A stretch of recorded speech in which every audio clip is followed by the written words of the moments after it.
going to put on the chat box the websites that I'll be using. So the one that I use most, and I have open every day, would be what's called the FEMA National Flood Hazard Layer. This is a website. This is the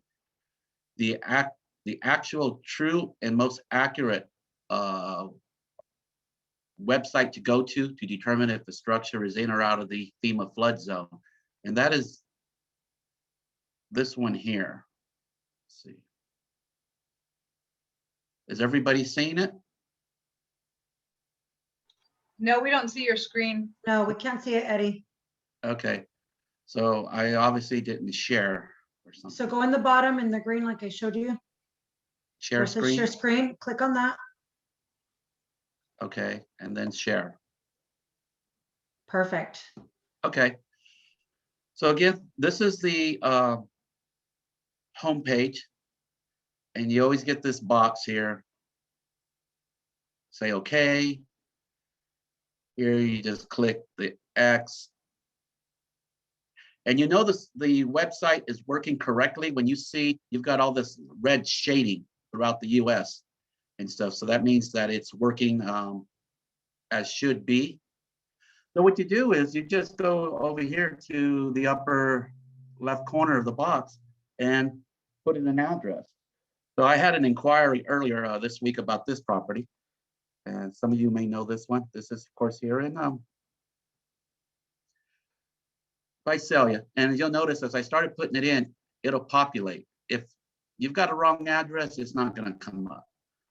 So we put it in and it'll go through and you wait for it. And what it's going to do is now it shows you its location and anything that's in this teal shaded coloring is the 100-year flood zone. So now you know automatically it's in the flood zone.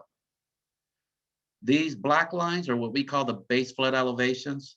Those are more for like the engineers, surveyors to use because we have to establish the base flood elevation at the site. So I'll use that. So you've got here 335 and 336. So looking at it, basically, it's roughly, let's just call it right now real quick, 335 point, let's go on the high end, 7. So what that means is for me, is when you ask me, can I get this out?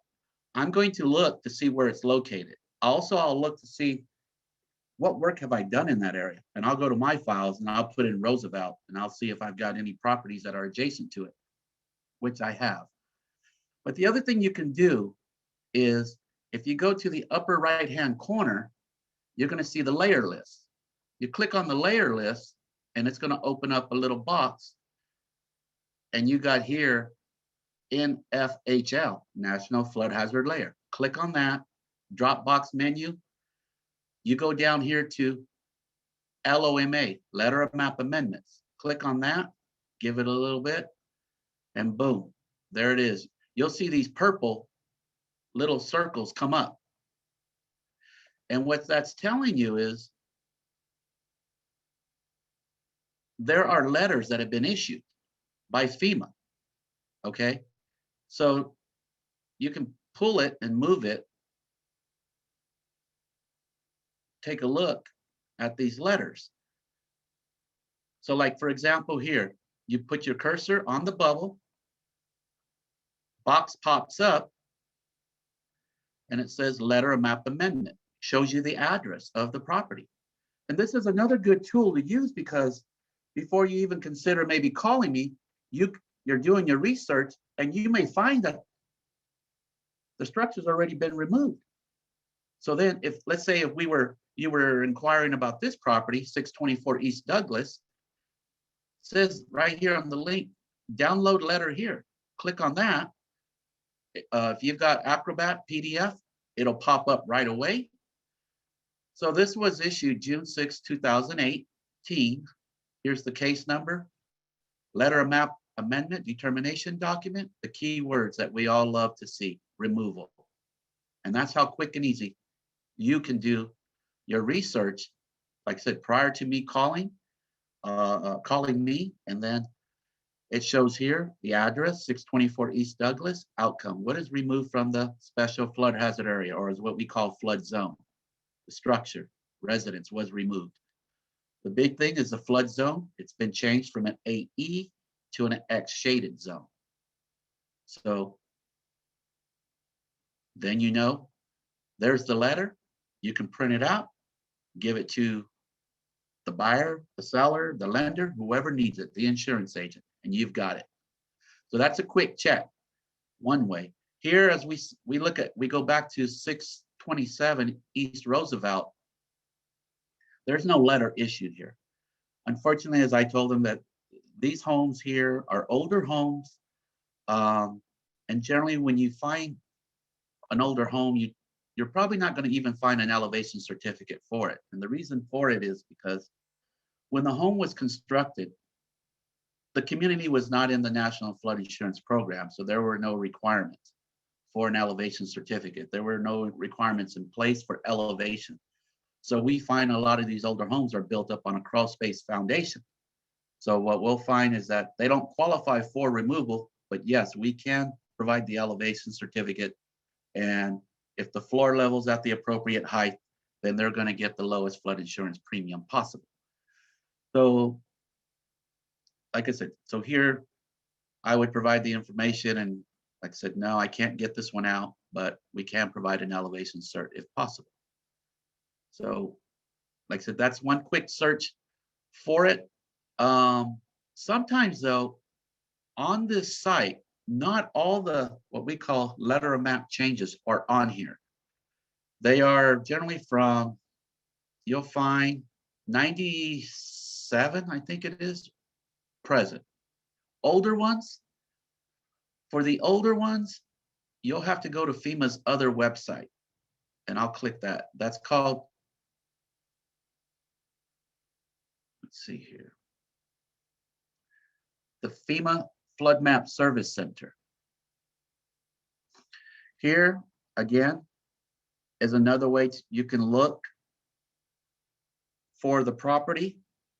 If you, for some reason, the other site is not working. Eddie, we have a couple questions in the chat box. Okay, go ahead.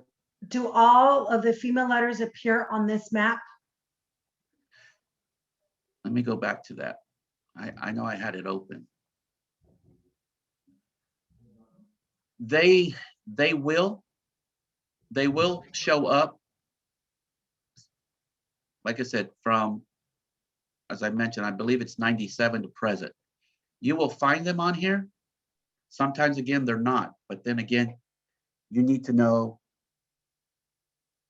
how to get to them. If you can't locate it, then of course, you can call me, text me, email me, and I'll try to locate it. Again, the older ones, there are a lot of old letters that have been issued in the 70s or 80s. They're not going to be on here.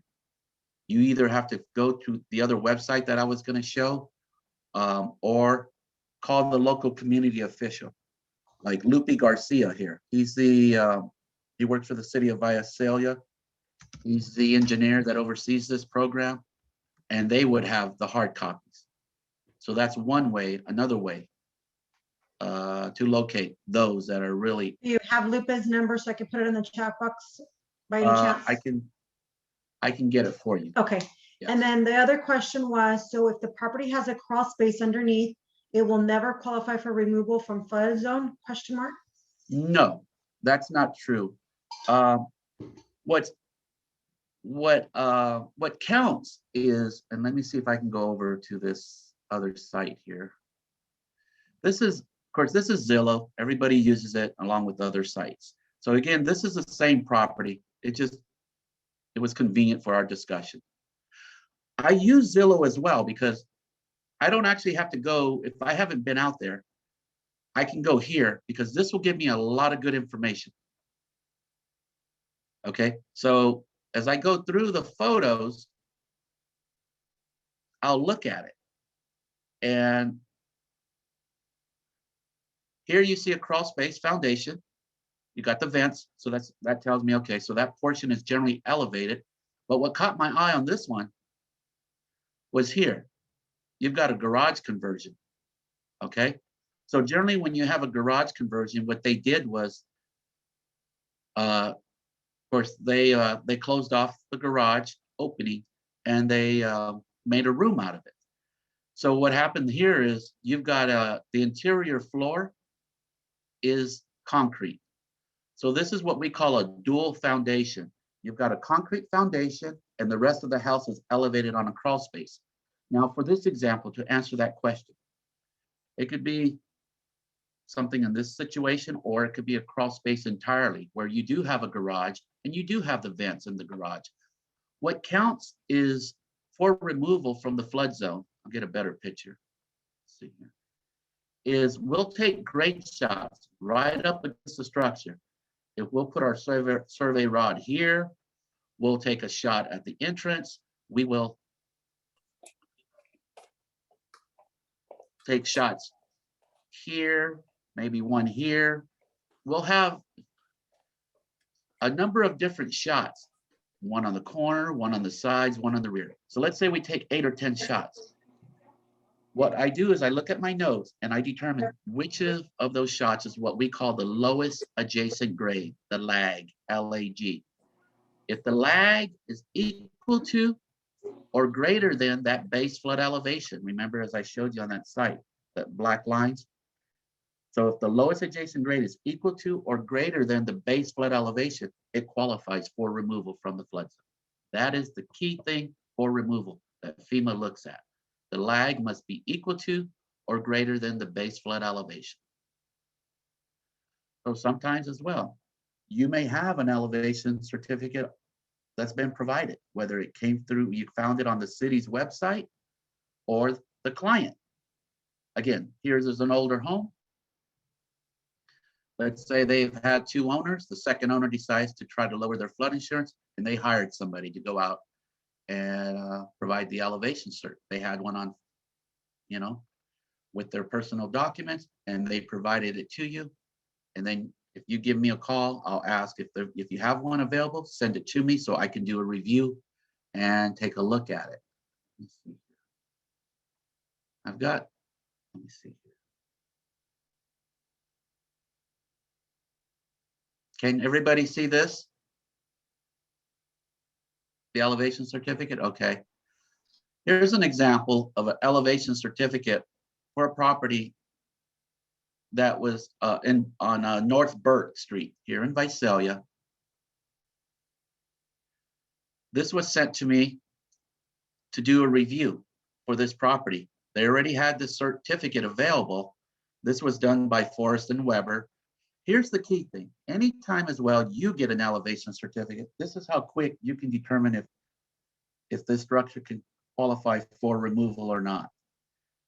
Box B9, base flood elevation. Here it is 338.3. The key thing that I mentioned is the lag. We go down to section C, building elevations. Line F, lowest adjacent finished grade next to the building. Lag. Remember, the lag has to be equal or greater than the base flood elevation. Here we see that it's, what is that? About 0.8 of a foot below the BFE. So that's about 10 inches below. So unfortunately, based on this elevation certificate, this structure doesn't qualify for removal. So again, on an elevation cert, if you have one, this is how quick you can make that determination. But again, sometimes I ask you as well is if you do got a copy and if you made the determination, it doesn't. I would ask you to send it to me because I'll look at it. I'll look at it online. I'll review this. And what I'm going to look for is I'm going to do some additional research. They've got here, and this is again for me to know, building diagram 1A. What that tells me, that's a slab on grade, concrete foundation. But then now they're providing me vent information. Well, that's a crawl space. That means that should be diagram 8, not 1A. So they're providing information here down below, for top of bottom floor, next higher floor.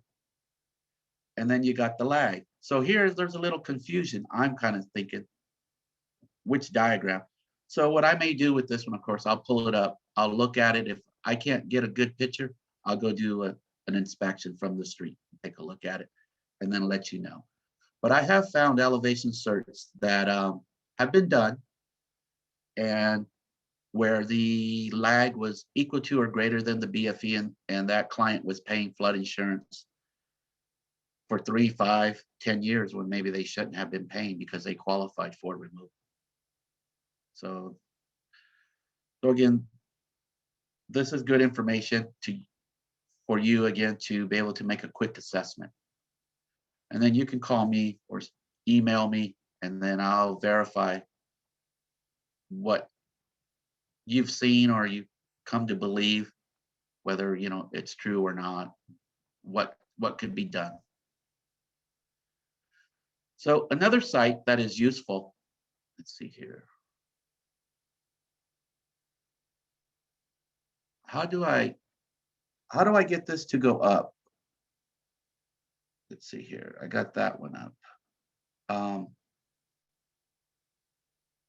Maggie, you see my screen?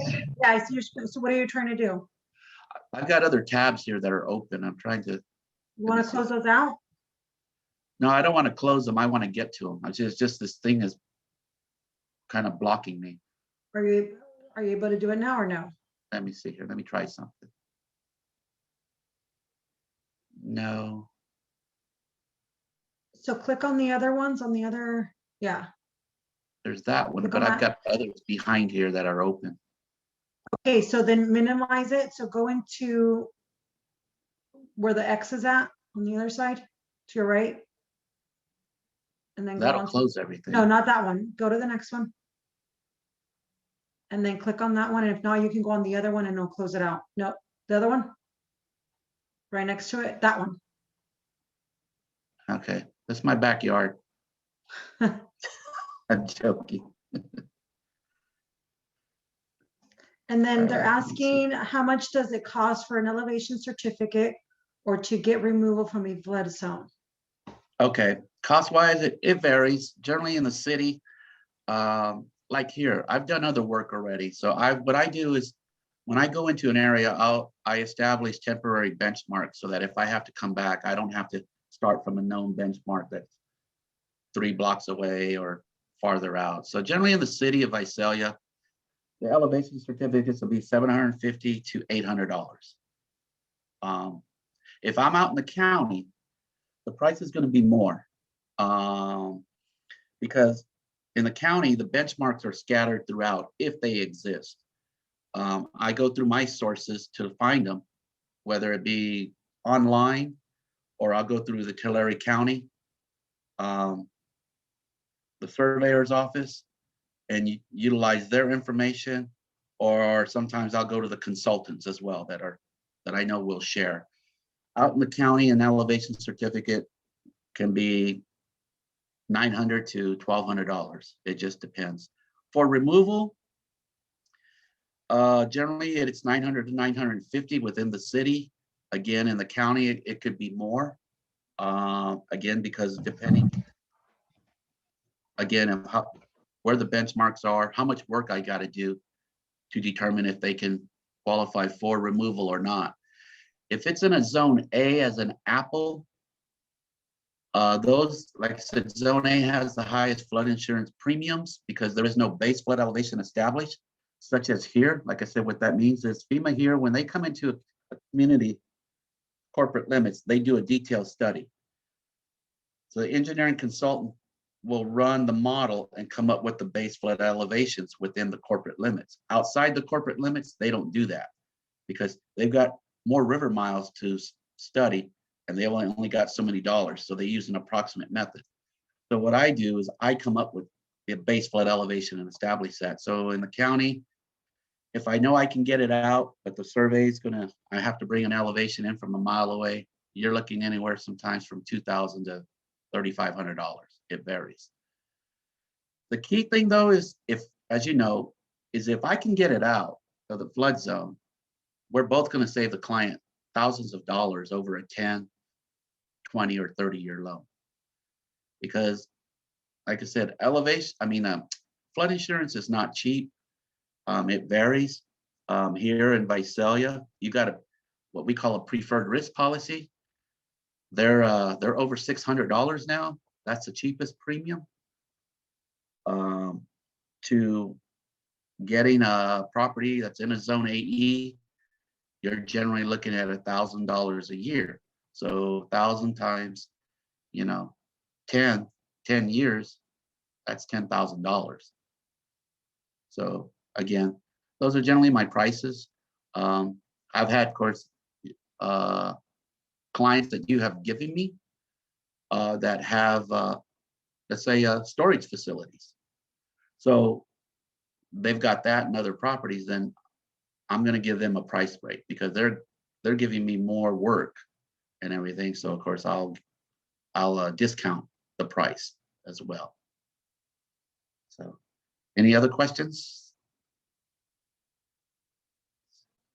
Nope, that's it. Okay.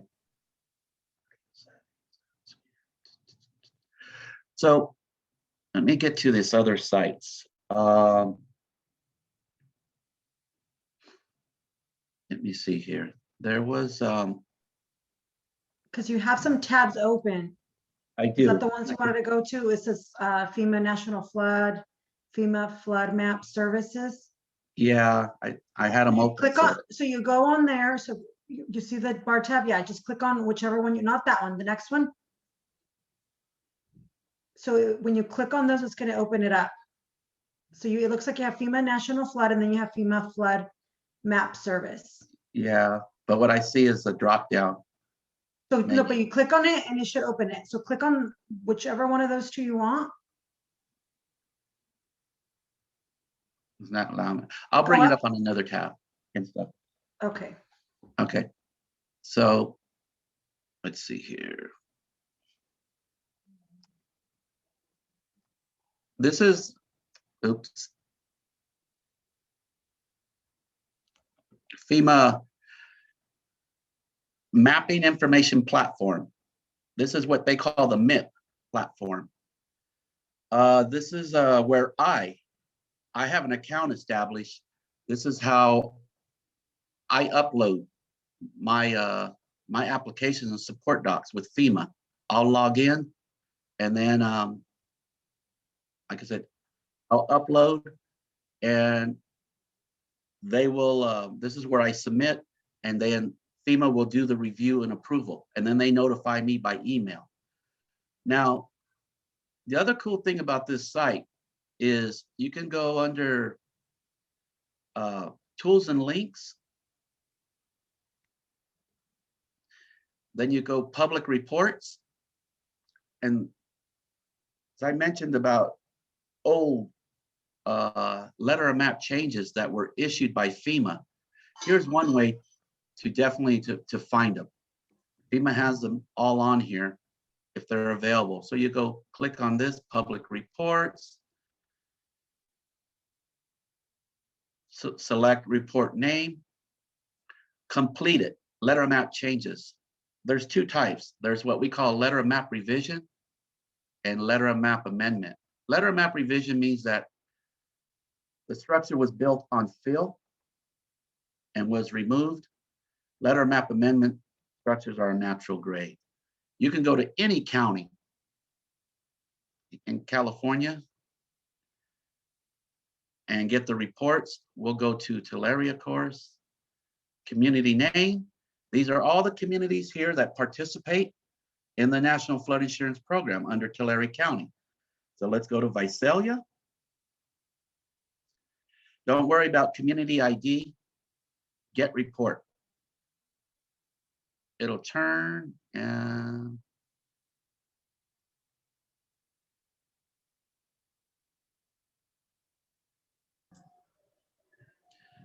it's going through its files, and it's locating all the letter of map changes that have been issued within the city of Visalia. So here you got page 1 of 83. But you just go right here to where it says print this report. Print range, you say all pages. Export, again, PDF. Open with Acrobat Reader. There they are. You can save this, always have it available. And the cool thing is, you can just do a search. If I can get this to come down. There it is. Find. Okay, so let's do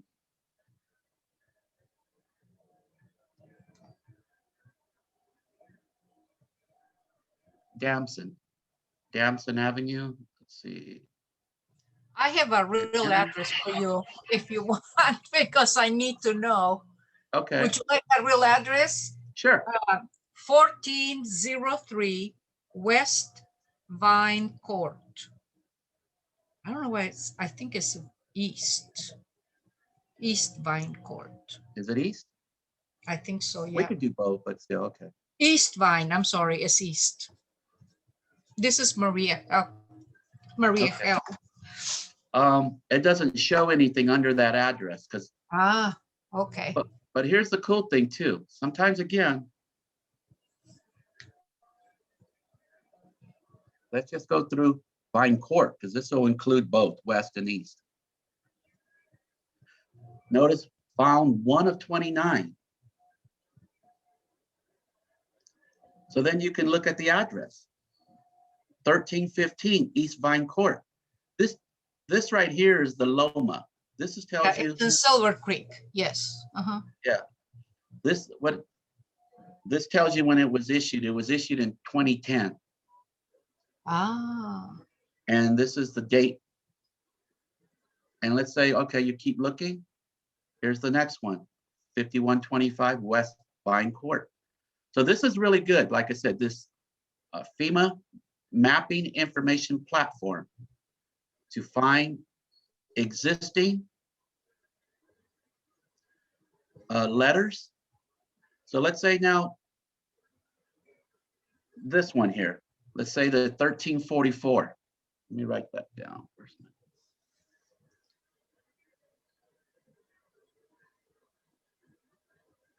Let's say 1309, 24, 33A. That's the case number. So now, let's see here if I can go back to.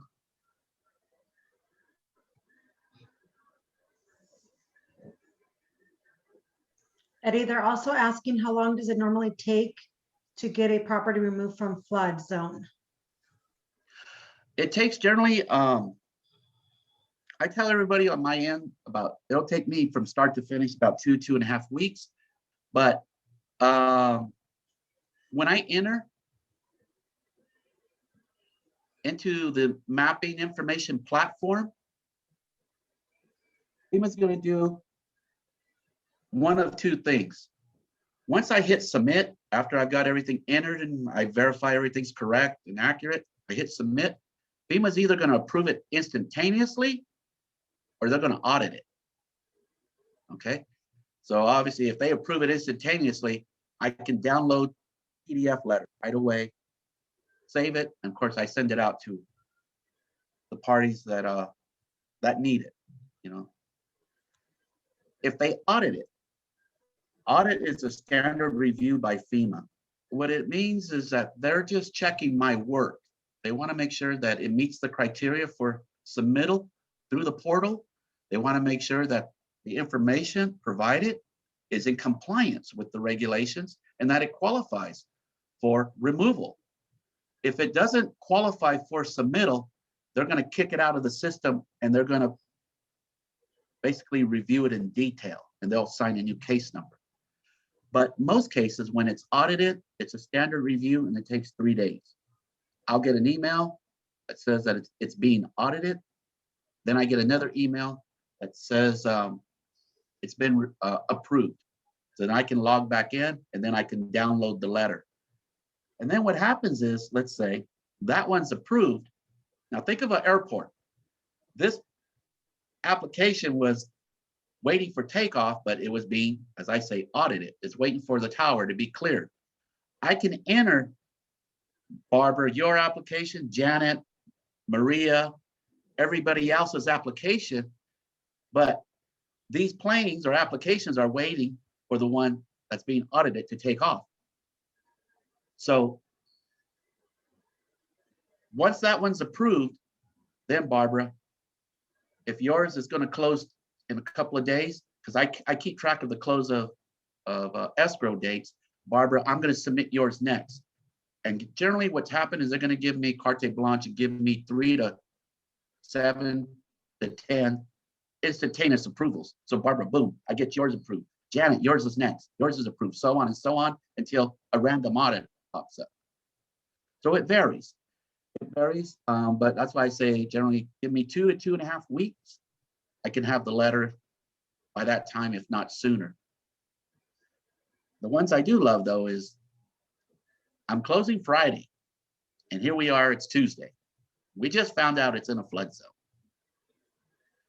Well, there are times that I can get it done in time because I don't have an audit holding up anything.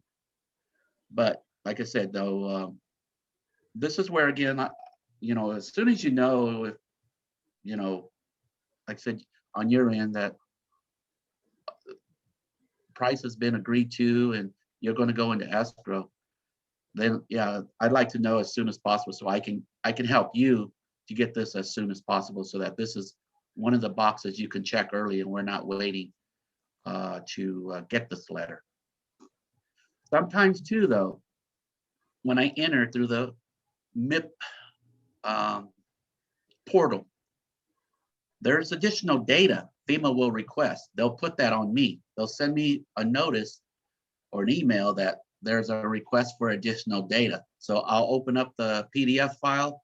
I'll read what they want. Then I've got to prepare and put that information together. But the nice thing is I can upload that information to them. So sometimes I get it the same day to them, or it takes me a day or two. And then they'll continue the review. And then in most cases, they'll be approved. And then we'll get, like I said, that letter to everybody that needs it. So let's see. Let me show you something as well. There was an inquiry on another property. This was in Porterville.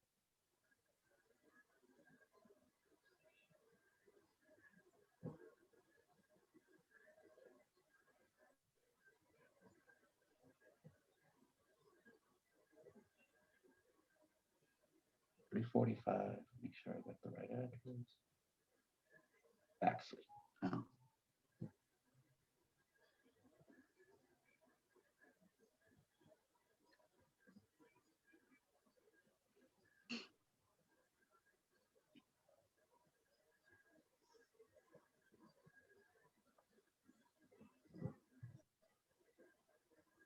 So this is one property I got an inquiry about. Of course, they want to know if we can remove it. And I looked at it and stuff. One thing I look at right away is, again, have I done any work on this street, a street or two from it to make a determination. The other thing is I hope to see letters issued, but here you can see there are no letters issued. The key thing about this house that I wanted to show you was, and let it reset here. This is Google Earth, but I'll go back to the other screen right now. I just want to bring it in on Google Earth as well.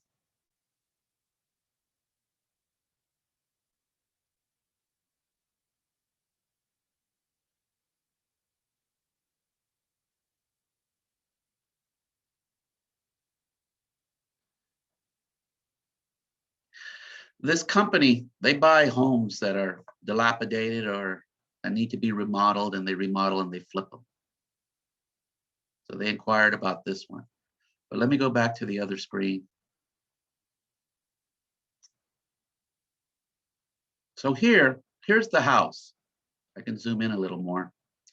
What I want to point out is they asked me if I can get it out, and I told them I don't believe it would qualify. Because again, remember the grade elevations that are adjacent to the foundation have to be at or above the base flood elevation. Well, this is a zone A. Remember, zone A's don't have base flood elevations established, so I would have to survey it and establish one. But just kind of based on my knowledge and experience, I told them that I don't believe it would qualify. But the key thing here is, if you notice, and this is, like I said, what happens to the lenders, when a client comes in to qualify for a loan or purchase, what have you, the lender gets the address and they have to identify all hazards. Flood is one. So they use a third-party company. That's CoreLogic or whoever else. CoreLogic puts in the address, and what they see is they look at this boundary line, this shading. This boundary line kind of goes across 2/3 of the house. So they're going to say it's in the flood zone, and they'll check the boxes. They fill out what's called the standard flood hazard determination form. All that form tells you is if it's in or out of the flood zone. It is not an elevation certificate. So the lender gets it, and if the box is checked yes, then they notify you that flood insurance is needed, or they notify the buyer. But here, generally what we find sometimes, this is half in the flood zone and the portion is half in. So one of the FEMA planners that worked for Region 9, that when I was with the Department of Water Resources and I worked with the state, when we did our presentations, he had a great analogy when we had this. Because it's like being pregnant. Either you are or you're not. You can't be both. So on this one, either you're in the flood zone or you're not. So here, as I told them, I could go out and take grade shots, but I already know that it wouldn't help them. But another thing too, we follow the boundary line on this. You'll see here the next house to the south, it barely clips the home. So of course lender would require flood insurance on it. Let's continue and look at this. So again, this is just FYI on your part when you're using this site. If you notice here, the boundary line goes across the backyard on this house. Let's say you were inquiring about this house, if it's in or out of the flood zone. Well, technically it's in. The lender will require flood insurance because the boundary line goes across the lot. Even though CoreLogic can clearly see it's out, because this line is in, they require flood. But something like this, I'll tell you, I can get it out easily because there's a process that's called out as shown, OAS. It's a LOMA application, but it's out as shown. And what FEMA does is that it's a horizontal measurement. How close is this rear portion of the house to the boundary line? So this one will be what I call a no-brainer. This one gets out easy. So, and I don't have to survey this one. That's what makes it nice on my end. So again, looking at this, there's different ways to look at it and to kind of make that determination. But again, most cases, if you see the shading or the boundary line go across the lot, it could be the front portion of the house, the sidewalk, flood insurance more than likely is going to be required. Flood insurance is needed, then more than likely, then they're going to need the elevation certificate.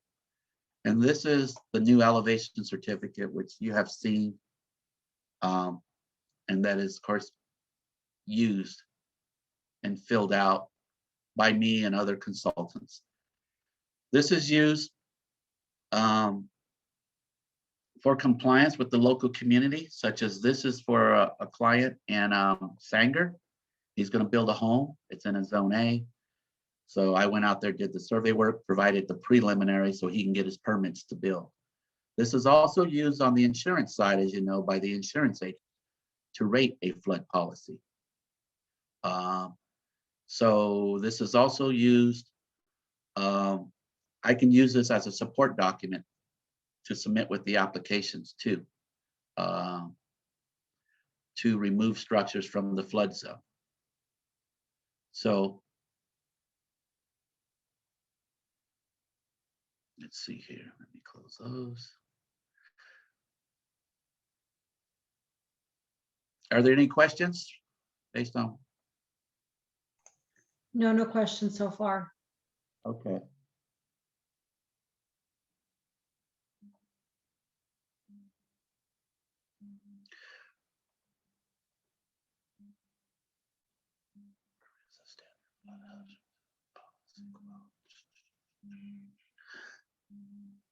Okay, so the other thing I do as well is when I was with the state, like I said, working with FEMA, is that I took the time to read the flood insurance manuals to understand how a policy is quoted using the flood insurance manual rate tables. So this is for a woman here in Visalia. She had this home, 2000 on Kauai Avenue. This is in the older neighborhood. This is right behind the Habit. You know where the hamburger restaurant is. So people will have declaration pages, and I'll ask for a copy of it because then I like to look to see how they're being rated. Sometimes, again, you know, we're all human. Sometimes they're not being properly rated. So then, like here in this case, I provided the elevation certificate, and she was on a crawl space foundation, but they rated her non-elevated. So the way they entered the data wasn't correct. So therefore, then, because of that, she was paying $2,200 in flood insurance, which is huge. So again, I got to see the rate tables, know how they're being rated, and how, again, all the other costs come into play. But for her, we were able to make a correction by providing more comments and information on the elevation certificate, so that then she was able to cut her policy more than half. And the key thing was she got reimbursed the difference. So again, if there is a flood insurance policy in place, and it's not expensive, one thing to know is that policy is transferable to the buyer, so long as there's no lapse in coverage. So if I'm coming in to buy the home, let's say from Janet, and she, you know, and there is a policy in place, I can pick up that policy again and continue it at the same coverage, same rate, and everything. But if we were, let's say, going to buy this home, or I was going to buy it, and there was a break in coverage, it could be one day. Well, then I'm not going to be allowed to obtain that policy. I'm going to be rated in the zone AE. I'm going to have an elevation certificate now, and et cetera, because of that one day lapse in coverage. So, like I said, there's a lot of different things to consider on the flood insurance side. But again, if you have these, you get these from your clients. If you've got the listing for the seller and they've got a policy, well then, yeah, I can take a look at it and see. But sometimes they're, maybe they're paying too much when we could help them lower the premium. So let's see, what else can we do here? So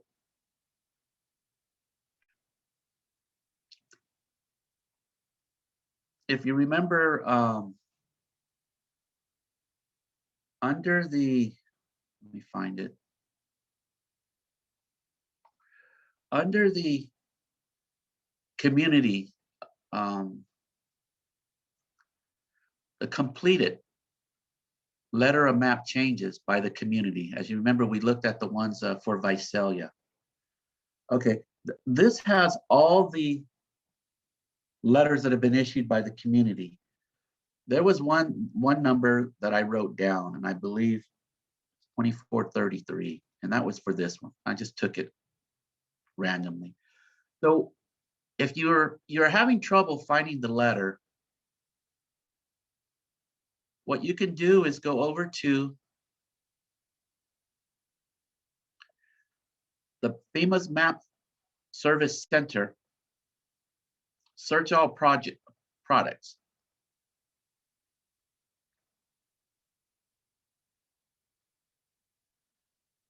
You go here and you go under product ID. And we put in that case number, 13-09, and you'll notice it'll start populating. Let's see, it should pop up, 2433A, there it is. Click on it. Say search. It'll say effective products. Letter of map change, 1, Deloma. And now you can download it. And there it is. So this is how, there was a question earlier about the older ones. This is a good source to use to find the product or the, like I said, letter of map change.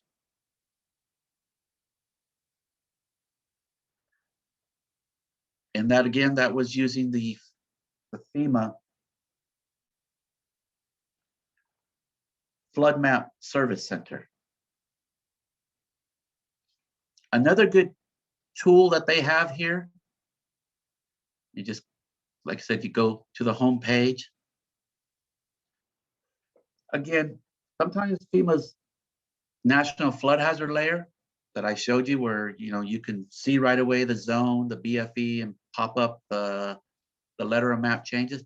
Sometimes that site has glitches and it's down. So you can come here in case you want to know if there's a structure that's Eddie, there's another question in the chat box. Okay. So it says, just to be clear, if it's not in Visalia, such as 831 North 2nd Street in Porterville, and it's completely in a flood zone, I don't see any letters near it. It will probably be around 900 to 1200 just for the certificate. And then if it passes, we would be able to pay an additional 900 to remove it from flood zone. No, not necessarily. What was the address? 831. Let me go to it. Because I think I had one on 2nd Street. I don't think we were able to remove it. Then we just got a cert on it. This is on in Porterville? In Porterville. Yes. 831? North of 2nd Street.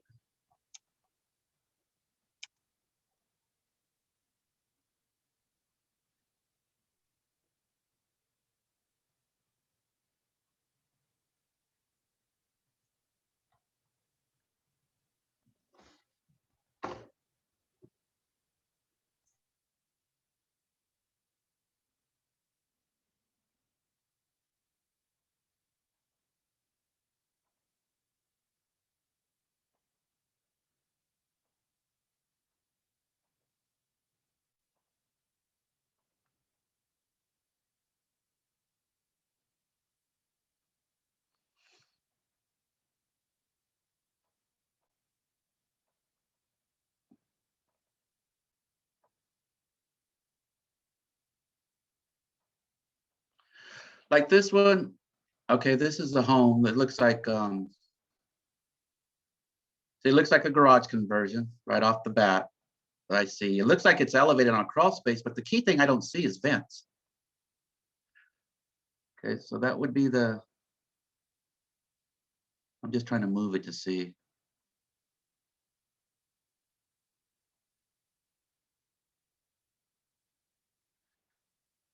Yeah. So this one, no, like I said, this one, what I would do on the research is I've done other houses on here. I would just charge a fee. Like for this one, if I was doing the elevation cert, then it's probably either $850, because I've done other surveys. So I've got benchmarks along the way. I don't have to pull like I did the first time, a quarter mile or more away to bring in the elevation. So, but this one, like I said, can't be removed. I believe that they're on.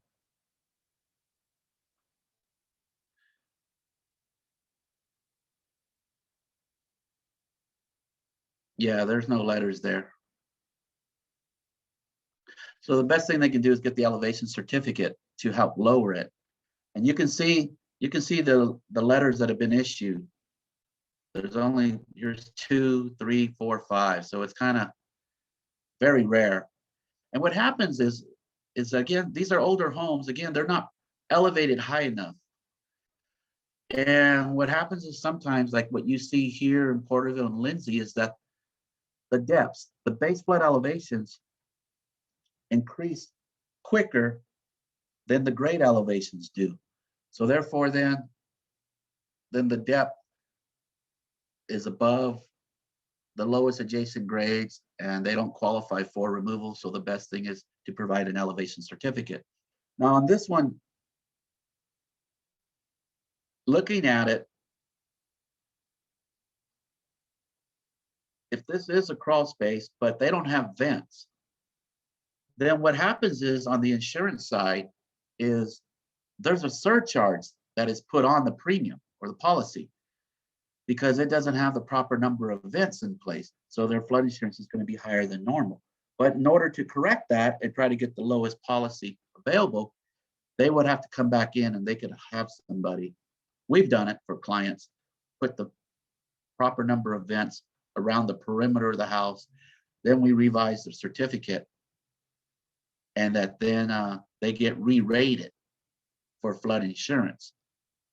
But here again, this looks like a garage conversion. So you might have, again, what I call a dual foundation. You probably got the lowest floor possibly of the structure right here, unless they elevated it to make it equal. And if they did that, that's great. But the only thing I see lacking is vents. But again, that's something that something they can correct. So, see what else is there? Let me go to my policy Gardner ledger. Okay, let me search for it.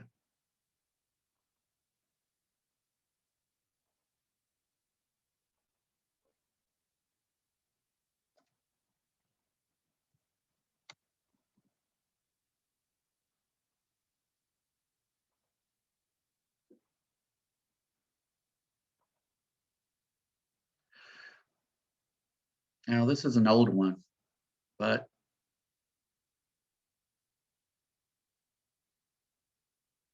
here we go. This is a standard flood hazard determination form that I think a lot of you are familiar with.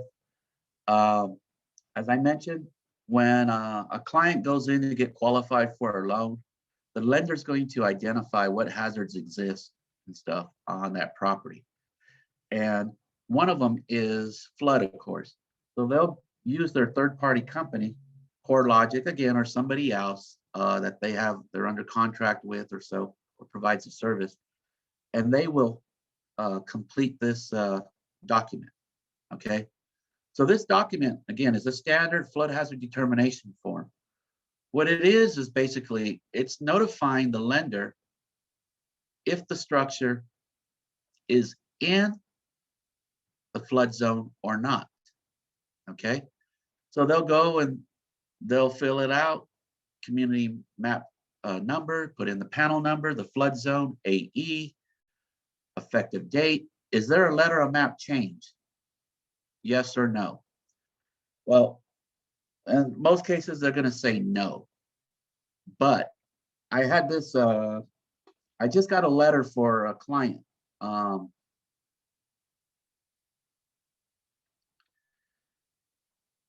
And he's there again over there by the Beverly Glen area. So I provided him the letter and he forwarded it to his lender so he can start the process to get the flood requirements removed. While their lender, what they did was they went to CoreLogic, and CoreLogic put in the address right away, and they didn't see a letter of map change. So they checked no, and so the lender comes back and says, we can't remove the flood requirements. because FEMA didn't change the zone. Even though the client gave the lender the letter of map change already that shows they've been removed, the lender won't remove them until the website, FEMA's website, shows the purple bubble. So that takes about a week. There's a lag time. As you know, FEMA is, like I said, issuing letters all across the country. And here in Region 9 that we're in, Region 9 is California, Arizona, Nevada, Hawaii, Guam, American Islands, and Samoa. So it takes FEMA about a week's time to upload these letters into their national flood hazard layer. So until then, as I told the client, just be patient, it'll happen. And then once it shows up, they'll remove the flood insurance requirement. So this document here, like I said, it's used by the third-party company to notify the lenders. This is not the FEMA elevation certificate, just a standard flood hazard determination form that they fill out. They'll check they're in the federal flood insurance program. Is flood insurance, they're in the regular program? Yes. Is it available? Yes, it is. And here's the key thing, is building mobile home in the special flood hazard area. So any zone containing the letters A or V. V is for coastal, A is for inland riverine systems. A, AH, AE, AO. If it's in there, yes, then boom, the lender notifies you, the client, whoever, flood insurance is needed. So that's how it's triggered. But then again, I mentioned, this is the elevation certificate. The elevation certificate has all the elevation, mapping information, base flood elevation, if it's established. It'll have my business partners, in this case, information for his license and stamp. And then, of course, it's got the photos that are needed. This one's kind of an odd one too. This one's construction drawings, because he hasn't built yet, but he's going to. But the lender's requiring flood insurance on the land. And the agent's saying, FEMA doesn't cover property. It only covers structure. Anyway, the client's having to get flood insurance for something that doesn't exist yet, but anyway. So with that, again, like I said, that's the difference of those two things. And then as I showed you, the letter of map changes that can be obtained and issued and provided to the lender and insurance agents. Let's see here, that's it. Let's see, older one. Let's close that. And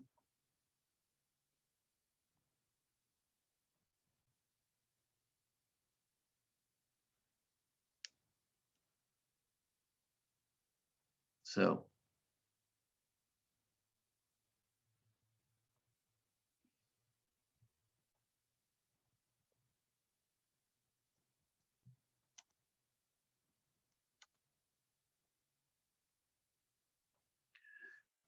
this is the one, the client that we just got the letter this week. And like I said, he provided it to his lender. And it'll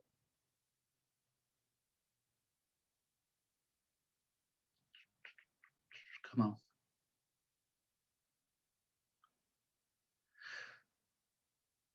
I'm waiting for the letters to pop up. But just because, again, CoreLogic will go and use this specific website as well. And because they didn't see the letter available, they say FEMA hasn't changed the zone, which is not true. It's just, I get it first, or whoever the consultant is, they get it before it's updated. So it's just good information to know and stuff on how the process works. So.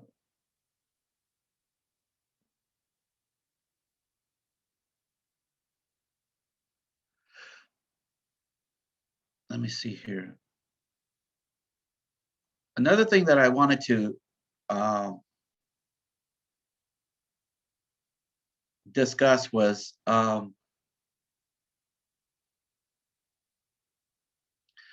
we talked about these declaration pages. What's key on the older homes, and again, like the ones that I was right there that I just I'm showing you here. This is Meadow Avenue. This is Mooney. This is the new coffee house. What's it called? That's built backing up traffic on Mooney next to the Habit. What's key about the older homes is Fetch that Brothers. yes, there you go. The older homes, as I mentioned, not all of them qualify for removal, unfortunately. The other thing to know is if they've got a basement, then we can't remove it. FEMA doesn't remove structures with basement. So if you get a listing and you find out it's got a basement, I'm sorry to say that FEMA won't do it. There's also even newer homes in Chardonnay, the gated community. There's some homes there, a couple of them that have basements. And unfortunately, they're not going to get out. So on these older homes,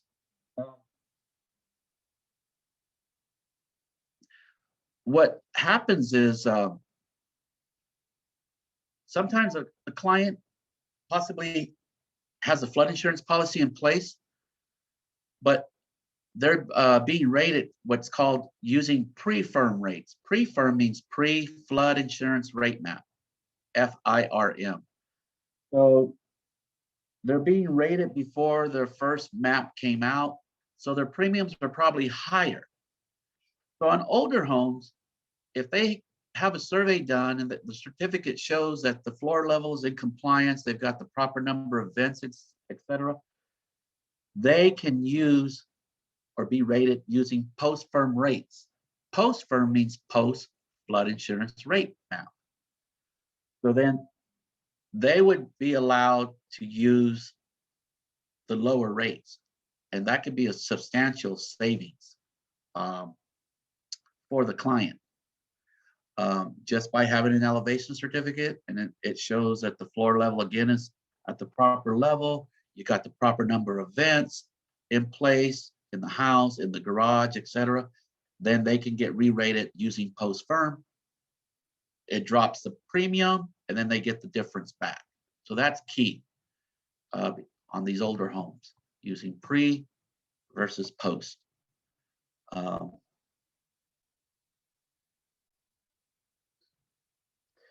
Sometimes too, I know you'll talk to insurance agents prior to calling me or something like that, and you'll tell me, Eddie, we got a quote for $3,000 in flood insurance.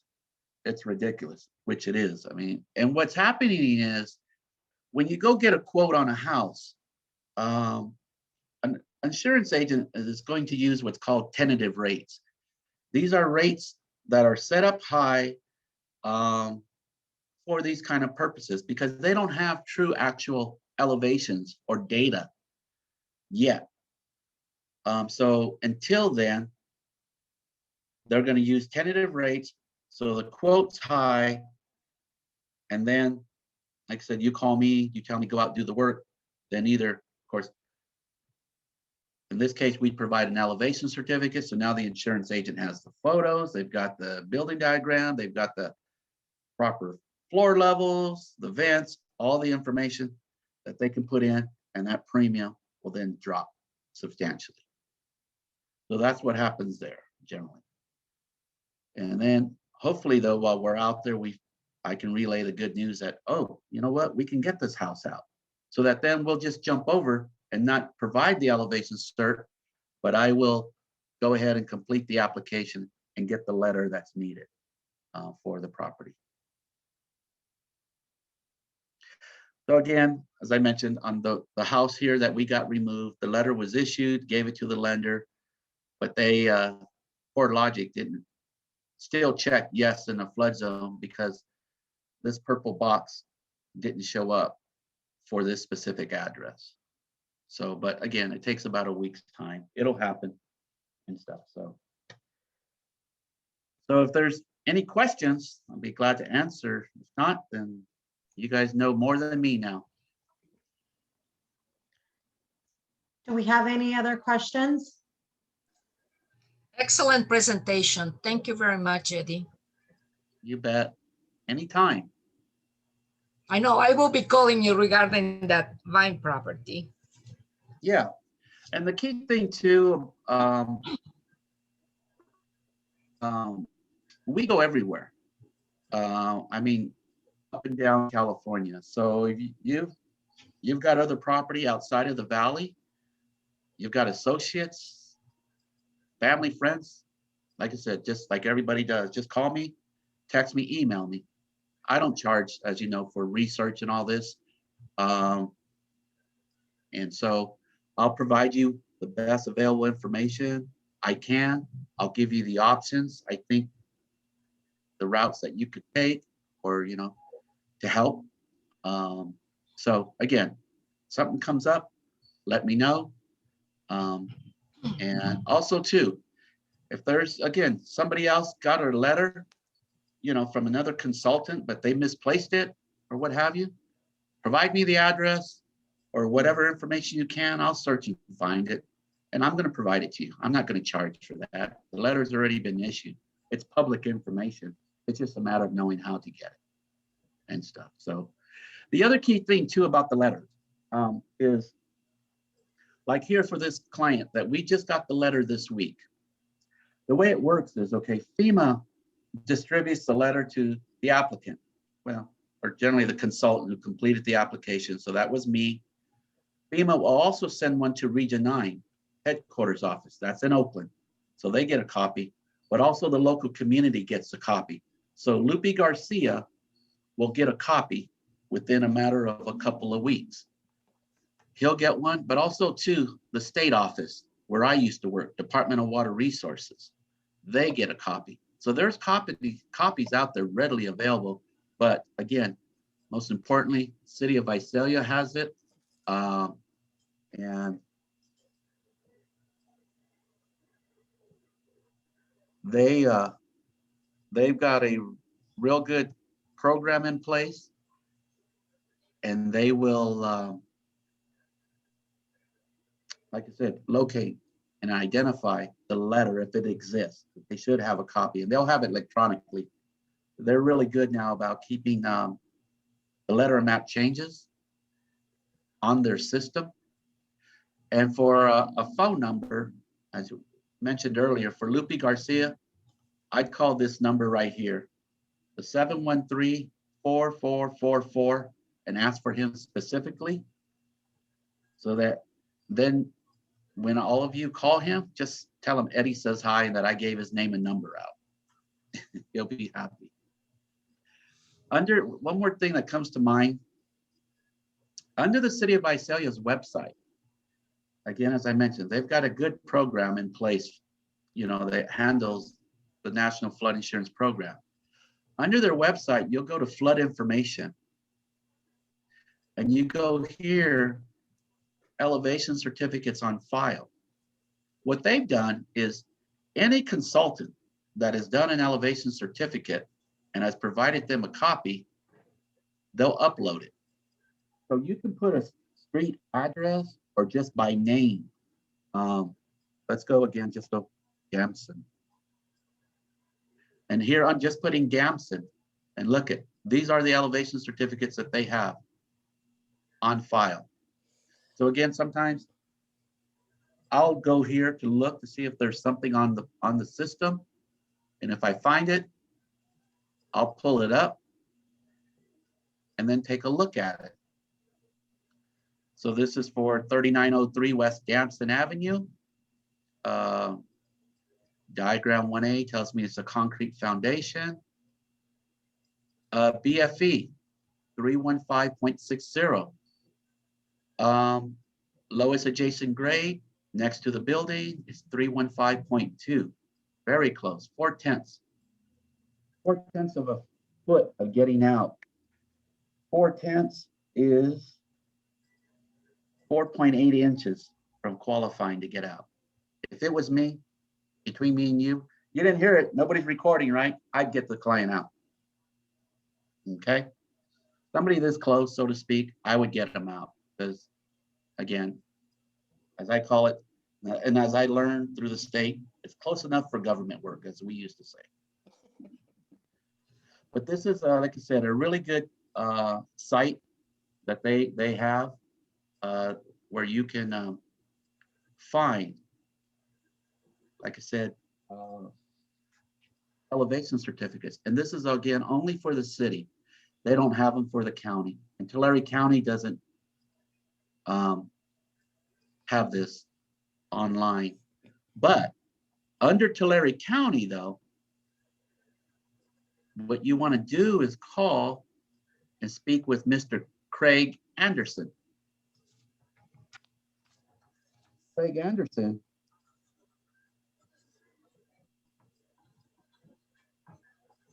is what we call the floodplain administrator, like Lupe Garcia. Craig Anderson has the elevation certs, if any, on file. So they're on South Mooney Boulevard. So I would call 624-7000. That'll get you to the receptionist and ask for Craig Anderson in the engineering department. And then you could give him the address and everything. He'll go on his computer. And if he's got it, he'll provide it to you. So that's another good source to have here in city and county. I don't have a question, but I do have one comment to make. Yes. I was at a meeting because I'm a director for our association, and some good news that's coming ahead that I don't know if anybody's aware of that's going to be really great for our industry is I know that we're all aware of that private insurance versus FEMA flood insurance is so much less expensive. And what we've got a bill proposed at the NAR level, which is the National Association of Realtors, and state of California is going to support it, is that even FHA loans will be able to use private flood insurance versus FEMA insurance. So that's really great news. I just wanted to make everybody aware of that's on the line right now that that's something that's coming around. That's true. That's something that's coming around. And then when that happens, you're not going to need my services so much because on a private site, they're able to rate the policy without an elevation cert. Okay? Sorry about your travels. It's okay. Like I said, there's other things, like I said, within this program that are available and stuff to do. And but again, that's great. They can get a cheaper policy, which I highly recommend. But then again, feel free to ask me, hey, Eddie, do you think we can get it out? Okay. Because if we can get it out, we'll still need you. Then we can go that route. But yeah, also too, I know with FEMA throughout the country, they're going to change the way they assess the risk for properties that are in a flood zone. Okay. As you know, FEMA's upside down in this program and has been upside down. They're in the red because of all the disasters and everything. So as you know, you've heard through your clients and stuff, the policies have been increasing every year. FEMA got the approval years ago from Congress to start increasing the rates, and they have. But they're going to be, like I said, reassessing the risk, but it's going to really impact those on the coast. So especially those that are on the Gulf and East Coast that have vacation homes, second homes, or their primary residence there, their premiums are going to go way up because of the risk. And I think it should, because obviously, I mean, when I was with the state, one of the things I mentioned is that Californians would be more apt to pay for flood insurance if the money stayed here in Region 9 or within California. You know, as long as infrastructure was being improved, new channels, new drop structures, new pumps, what have you. But as FEMA Region 9 representative said, FEMA likes to dictate where the money goes and how it's being used. So basically, it goes into a big pot under the NFIP program, but as we all know, a lot of it's directed to the Gulf Coast, East Coast, because they, well, as you know, how many hurricanes did we have this year? 10 plus? You know, and stuff. And of course, there was flooding in Houston and stuff. And again, just today I heard there's possible flooding again in Tennessee and what have you. So, you know, but so, yeah, so if anything, if they can get a lower policy, that's great and stuff. And then, you know, and if they can get out, that's even better. So, any other questions? Doesn't look like it. Okay, because it's already past 5 o'clock somewhere. So So, if you want to stop sharing your screen, Eddie. sure. How to stop share? Okay, so thank you again for everything and allowing me to speak. And again, feel free to call me, text, email me, you know, and stuff, if you got any questions and stuff. And I can send Maggie these links as well to these websites if you'd like, so that then you could have those, like I said, at your. Yes, if you can send them to me via email, then I'll forward to everyone that was on the call as well. Okay, I can do that. Thanks, everyone. Thanks, Eddie, for taking All time right. out of your busy schedule and meeting with us. And thanks, everyone, for joining us. Until our next boot camp. Bye, guys. Okay, bye, everybody.